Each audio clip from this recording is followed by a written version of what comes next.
Hey guys, Al here.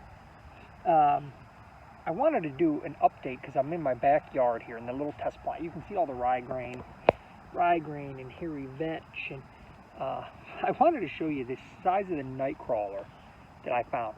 That picture doesn't even do it justice. This thing is probably the biggest night crawler. I'm going to try to push this around. Hopefully it'll show.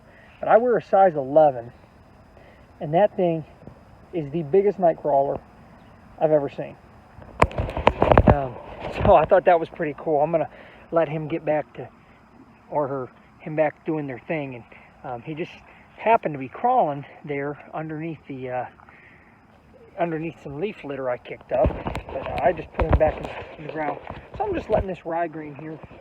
Let me get back over here. I'm just letting this Rye Grain mature, so you can see. I mean, it's not perfect. There's some rye grass in here, but here's that Rye Grain. But look at all the nice clover. Now, if you have been following along, here's some right here, right? So that biomass is dead. So that's previous rye stubble or oats or something. I'm not good enough to be able to tell you exactly what that was. But there's, like I said, there's rye grass in here, clover, hairy vetch, and it's all starting to pop. So there's red, medium red, and crimson in here. And what that's doing is that's pumping nitrogen in. If you follow some of my previous videos and updates from back here, there was a lot more biomass on the ground. Now there's some leaf litter, which I'm not overly concerned about that. But what I think it's really cool is to be able to show that the biomass is breaking down quickly as these new greens and grains are filling in. So this is turning out to be a really nice little field here just behind the house. The soil looks really good. I actually have not soil tested this yet. But one of the other things I wanted to highlight is the hairy vetch. So some people ask, oh, will deer eat hairy vetch? Well, here's an apple tree that's in this field, and if you can see in here, this is hairy vetch right here. So see that hairy vetch? It's a cool looking plant, really, and the way it grows is very viney. You can see how just of course broke off on me, but you can see how I'm pulling. It's pulling way over there. So it grows quite viney, which I think is just neat. I mean, it gives you good ground cover, and it'll kind of grow up on the stalks, and it'll take some browse pressure, obviously, as well. So this is just a small little test field, but in here I had Rye Grain brassicas, which you probably see some brassicas still. Right here's another little brassica that's inside the cage.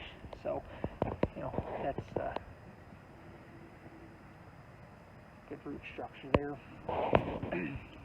But it's just a neat thing to pay attention to is, you know, when you have these really diverse mixes, what comes back in the spring. So like your turnips and stuff like that, most of the time aren't coming back in the spring, especially if there's browse pressure happening.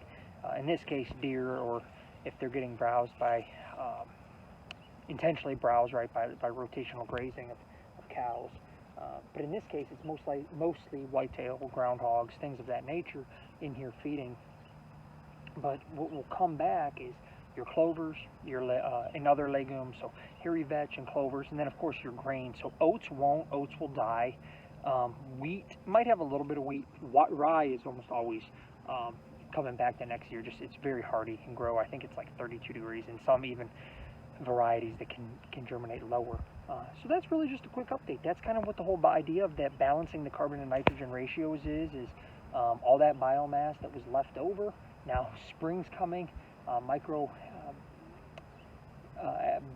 bacteria levels in the soil are increasing, right? So spring's coming, the temperature's warm. I should have brought my soil probe here to check what the temperature is, but let's say it's starting to get around 60 degrees, so the activity's warming up, and the microbes are hungry, and they're moving around, and they're feeding on all of those good exudates that are getting pumped back into the soil as all this is photosynthesizing. All these plants that are alive and green are photosynthesizing, and it's going to kind of grow up and get real tall here before I come in, and I'll probably spread some clover in here, and maybe some buckwheat and spring oats, and then I'll just mow this off real high and just continue that cycle. So again, this is just a little test plot of what I'm trying to do to build soil, but based on the size of that earthworm, right, nightcrawler, I'm pretty happy with some things that's going on. So Again, get outside, build better soils, and enjoy the outdoors. Thanks, guys.